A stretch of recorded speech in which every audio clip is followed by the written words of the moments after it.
Are you a human being? Because you're human, and I was human. I am human, still.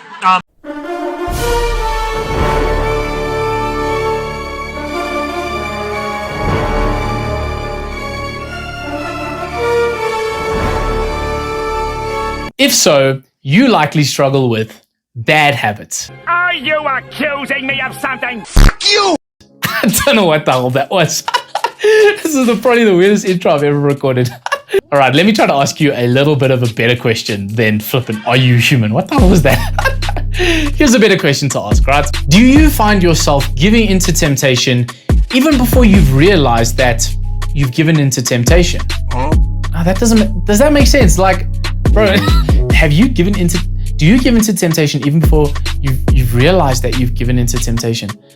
No, it does make sense. All right, I think I've got it, right? When you decide to change your life, when there is a bad habit that you are trying so hard to get rid of. Let's say, for example, like me, you are trying to stop eating so much damn junk food because at the end of the day, you want to be a sexy ass motherfucker with a six-pack, attracting all the beautiful women, all the beautiful men into your life. No judgment, whatever rocks your boat. But let's say that you make the decision that you are going to finally start eating healthy. And so maybe for a week, maybe even 2 weeks goes by and you haven't touched any junk food. And wow, you're amazed at your progress. You are finally kicking this bad habit. You're a legend.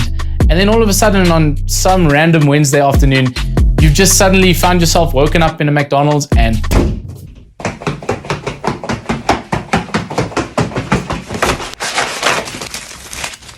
there's a Big Mac in front of you and you absolutely have no idea how you've gotten here, right? Just me? Maybe that's just me, but maybe you can relate to the problem of just suddenly doing the habit again, even though you made the decision and you were pretty sure you were there when you made this decision, but you decided you weren't going to do it anymore. And then all of a sudden you're back at a McDonald's or you're back browsing the hub again for the 10th time. You know, you're back on the naughty websites and you have absolutely no idea how you got there. You don't know how you fell back into doing the wrong things and why it seems like we just suddenly sleepwalk into these bad situations. And the truth is, you kind of are sleepwalking, just not in the way that you think. Because the simple fact is that bad habits are often the result of unconscious action, unconscious behavior, and unconscious habits, right? We get into the habit of doing these things, and then we wonder why spontaneously we just seem to do the habit that we've reinforced for potentially months, maybe even years. And it's like, oh, why am I doing this again?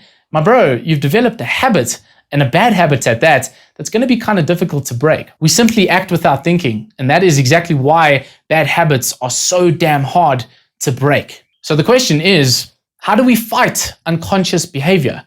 And the answer is just as simple as the tactic, and that is you bring conscious awareness as much as you can and as often as you can to the problem. And you might be sitting there thinking, well, oh duh, bro, like what kind of stupid advice does this guy give? Like, think about your bad habits. I mean, bro, it's not like I don't think about them every day. You know, if you have a smoking problem, you think about that shit, right? If you have a bad eating problem, you think about how annoying it is that you keep on eating junk food. So, Niall, what are you saying about bring conscious awareness to the problem? I'm simply saying that every time you indulge in a bad habit, your brain tries to turn itself off as much as possible every time that spike comes up, right? But you see the fast food sign in the distance and all of a sudden, it's almost as though your brain just goes on like airplane mode, right? It just off somewhere else and it's like you float into the driveway and your money suddenly floats out of your wallet.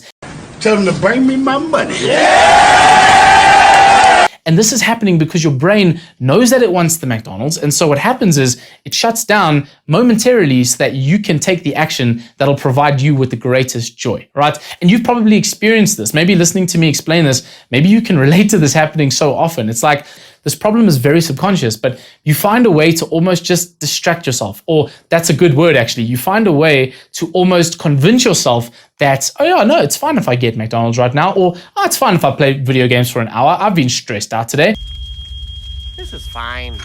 I'm okay with the events that are unfolding currently. Because your mind wants the easiest, most pleasurable path, and it does not want to do the difficult work, even if that difficult work is going to give you the greatest results and benefits to your life. By that logic, I'm willing to bet that if you would simply just sit down every time you feel an urge, every time you feel an impulse to do something that you kind of know you shouldn't be doing, you sit down and you say, okay, for 5 minutes, I'm going to sit my ass down and really think about the consequences of this action. Really try to bring as much conscious awareness to the problem as possible. I bet that you would succeed in maintaining your discipline and doing good habits more often than you'd expect. And that, my friend, is exactly what I want you to do today. I want you to adopt what I like to call the 5-minute rule, or the 5-minute timer. All you have to do is every time you experience an impulse to do a bad habit, whether that's hunger for McDonald's, whether that's horniness for doesn't matter. Every time you feel the urge to enact a bad habit, all I want you to do is take out your phone, right? Get your phone out, set a timer for 5 minutes, just 5 minutes. Set the timer, put it down in front of you, and force yourself just for 5 minutes to sit there and contemplate your decision. Even if you do absolutely nothing, sit there and do nothing. But I'd encourage you to actually think about the kind of course of action that you're about to take and really decide whether that's because you want that thing the most, or if it's because you want that thing right now. Once that 5 minutes is over and done with, do what you want. Genuinely, and when I say this, I mean it. Do whatever you want. If you still want to go get the fast food, by all means, bro, go get it. If you still want to go and browse the hub, browse away, right? Allow yourself to do that. But try this tactic because, like I said, I'm willing to bet that 95% of the time, if you just sit down and consciously bring awareness to the problem, you might just find yourself making the right decision so much more often than you used to. And that, my friend, is progress. Your prefrontal cortex, this beautiful big forehead part of your brain, right? And I got a big ass forehead. Big foreheads are actually beautiful.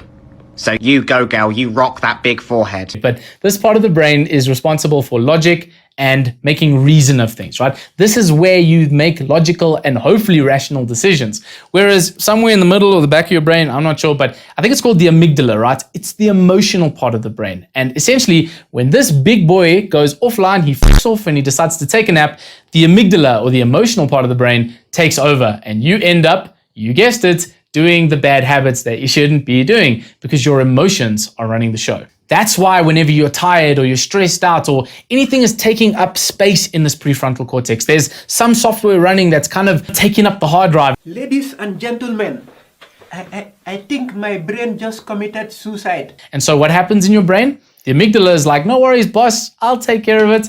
And you end up fucking off to McDonald's, which is not what you want to do, obviously, right? So when this goes offline, the bad part of the brain or the emotional part of the brain takes over, which results in bad habits. By setting a timer for just 5 minutes, you consciously and actively switch on, you go ding, you switch on the prefrontal cortex and you allow it some time to hopefully make a rational decision so that that little bastard in the back of your mind sits his ass down and says, okay, fine, I'm going to sit in the naughty corner while dad makes the call, right? And most of the time, like I said, when you give your prefrontal cortex the chance to think about what it wants, the chance to make rational, logical decisions, it does make the right decision. And then you allow the trajectory of your life to be positive instead of negative because your parents are back in the driver's seat and not the little child who wants the toy so badly or the kid who wants the sweeties so badly. But the problem is the kid doesn't know the sweets are bad for him. Look at me, I'm a big fat slob. I've got bigger titties than you do. I can't stop eating. Right?